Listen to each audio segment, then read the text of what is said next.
With regards to what Samantha has just mentioned, we will try and bring you her response to that. Atule Joka is live for us in the parliamentary precinct. He's been covering this from the time the story broke. Do we have Atule? All right, let's bring in Atule live now. Atule, I wonder where the Minister of Public Works and Infrastructure is. I'm not sure if she is around you. If she is, there has been a number of allegations with regards to a report that was commissioned, according to Samantha, according to a whistleblower back in 2020. But we'll get to that. We can speak off air to try and get a reaction from the Minister. What is the latest now where you are? I've seen those thick plumes of smoke behind you. It's reduced. Give us the latest. Well, thank you very much, Blaine. Indeed, it seems that there are people who have that assertion that there could be an ulterior motive with regards to the cause of that fire. We were speaking to the COPE leader earlier on, Utata Willie Madisha, saying, of course, the offices where the fire started, it's where they keep their notes, it's where they were going to be interrogating those reports, such as the Zondo report, which he feels strongly about. So we will be looking to see and also speak to the Minister of Public Works. He's just made his way in because he's been going up and down. I'm sure she's trying to assess and also to get all those reports. We also had a chance to speak the Deputy Minister of State Security, Minister Zizi Kodwa, to talk to us about maybe if he can give us an update about the concerns of security and safety inside the Parliament. He said he cannot speak at the moment until they assemble a full comprehensive report of what has happened here, because as you have seen, JP Smith, the MACO members for safety and security in the city of Cape Town, when he spoke to him earlier on, saying that the fire detector alarm was delayed before it could take off. So there are concerns about the safety and security inside the Parliament, and we will be posing those questions as the day go on. But the smoke inside the plane, it keeps fluctuating. I'll ask my colleague to just show you. It looks like it's thick again there by the roof of the parliamentary precinct. We did hear the member of fire and rescue agency talking to us about the roof, saying that because of the heat inside, it is also melting. You did hear JP Smith when he addressed us earlier on, saying another side of the roof did collapse and fall on. So the heat inside there could be causing the roof to collapse, Blaine. And also we understand that some of the walls inside there, because the fire has been going for quite some time now, some of the walls are cracked, and there is that concern again for structural damage inside the Parliament precinct. And also, members, the firefighters, most of them are not particularly all of inside because they are fearing for their safety for the collapse of these buildings here. So this is the situation here at Blaine. We cannot dictate by the smoke that is coming through here to say whether the fire has subsided or it is still strong, but we will keep monitoring and also depend on those updates as well. But we understand that the fire is very strong inside there. If my colleague can just show you these trucks here, they keep going up and down. They are using their hydraulics to try and extinguish the blaze from above instead of actually getting inside of it with food, because of the members. The firefighters also have to think about their safety so that they don't become casualties in this fire which is taking place here in Parliament. We understand at the moment from the statement that was released by Moloto Mutapa, spokesperson of Parliament, and no injuries, no casualties were reported as yet. So the firefighters need to also be very careful that we don't experience a situation where they become also casualties in their blame. But we understand that one of the houses which are most affected here are the ones which are past legislations. The NCOP is where the fire started before it moved to the National Assembly. It is quite significant, especially to where we are as a country right now. On the 10th of February next month, the President was supposed to deliver one of the most special and very remarkable and very important statements on the calendar of the National Assembly, which is the State of the Nation address, addressing at the joint sitting of the Parliament, the NCOP, and also the National Assembly. It is yet to be seen what will happen because of that.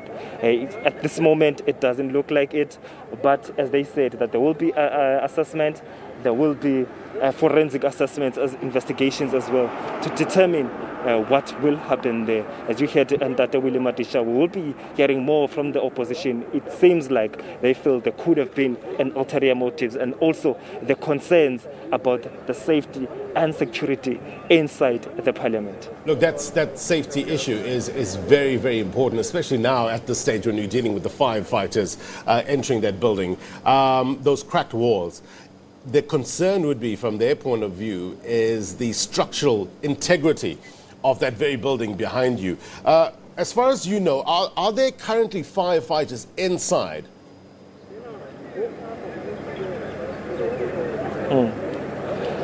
Yes, like I said, Blaine, they keep going inside in numbers.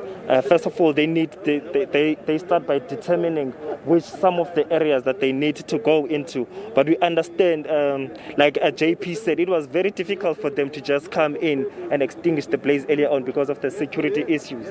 So they keep looking at different compartments inside the parliamentary precinct before they can move directly inside.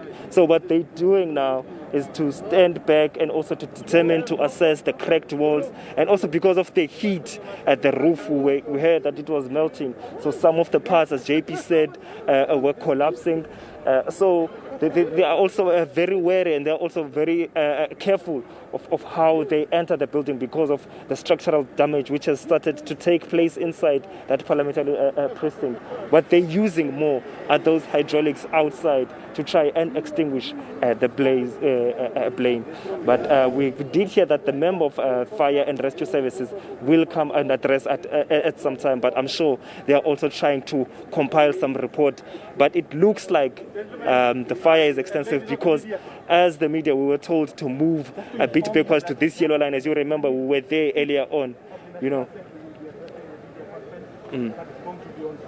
We were told to move backwards because we had to make way for some of the fire and rescue services trucks which have been called in to come and assist and intervene. They are deployed in. I'm sure they are making their way there here. That is the reason we have moved back to come here. It looks like the fire is not stopping anytime soon, Blaine, as more members, as more personnel and more manpower is called in to come and intervene. We are also told just now by someone from inside the parliament saying, of course, the Speaker of Parliament, Mamunosiwe Mapisa Ngakula, will be addressing virtually because she is not here.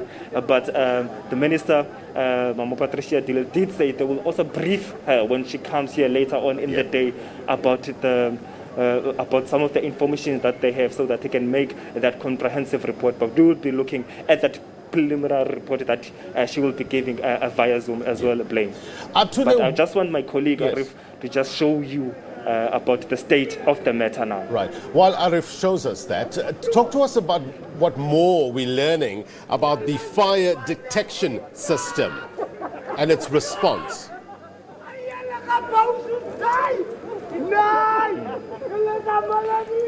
Yes, like the members have raised their concern to say there was fire here earlier on.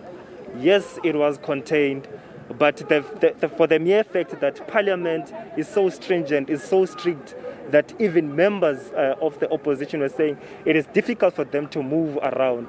So they can't fathom how fire can go and start inside the precinct, especially in that building of which they say holds some of the most important information, Blaine.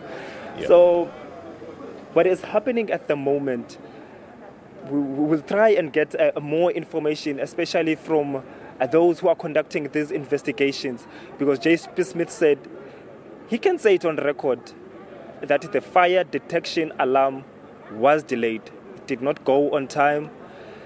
If it's there in one of our, as Mama Patricia Delel puts it, most strategic organ of our country, which pass laws, legislations, could not detect fire, There are those concerns Now, under Atule, security.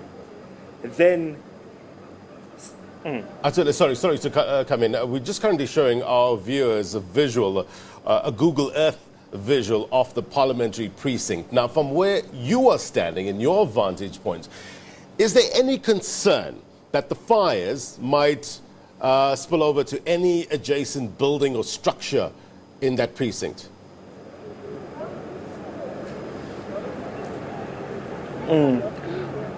yes, Blaine, you'd understand that this whole week we were busy with the service of the late Archbishop Emeritus Desmond Tutu. It's very close to where we are standing at the moment. As you saw some of the crossings that we did, it is very adjacent to the National Assembly. So the St. George's Cathedral is not far off from here. The Table Mountain, the flat-topped key point area of the country is also not far off from here. So there are various key points and also various key buildings around here, Blaine. But we understand because of the many rescue and fire services which have been deployed around the precinct, they are trying to contain it from outside so that it does not spread, and they contain it from inside the building. Because once it spreads, most of the buildings, most of the very important and critical buildings in the city of Cape Town will be affected. So it is very pertinent that those fire rescue services personnel which have been called in to come and assist, that they come on time and make sure that they contain this fire. But the concern now, Blaine, remains the structural damage because of the melting of the roof, because the heat has been going on for too long inside of there. And we understand some of the compartments, some of the rooms, the firefighters cannot go inside there. Hence, the fire has still not been contained inside the National Assembly, only in the National Council of Provinces, which is on the other side. So we are hoping, as Mr. Stephen Swart of SABC said, they are hoping and praying that this building, that they come and debate and hold members accountable, that it was supposed to address the most important event in the calendar year of the National Assembly on the 10th of December. It is indeed rescued and saved from what is happening here, Blaine. But for the mere fact that we are told that the fire is still ongoing inside, I am sure it is a concern. They tried to play it down a bit, Molotov Butapo, to say, members, the fire is contained. I asked if they are sure, if they can confirm that in the National Assembly the fire is contained. That is when they said, yes, it is only in the National Council of Provinces, right, not everywhere. You know what? Now we are seeing movement again there, Blaine. Go on, also, Mama Patricia Dilel is there as well. All right, just pause that thought. I want to just remind the viewers. As well, those hydraulics are going up as well. Just pause that point, Atule. I just want to remind viewers what you just mentioned now, the latest information that we had from the parliamentary spokesperson. This is what he had to say earlier. Stand by, Atule. We'll come back to you now. Let's just roll that clip.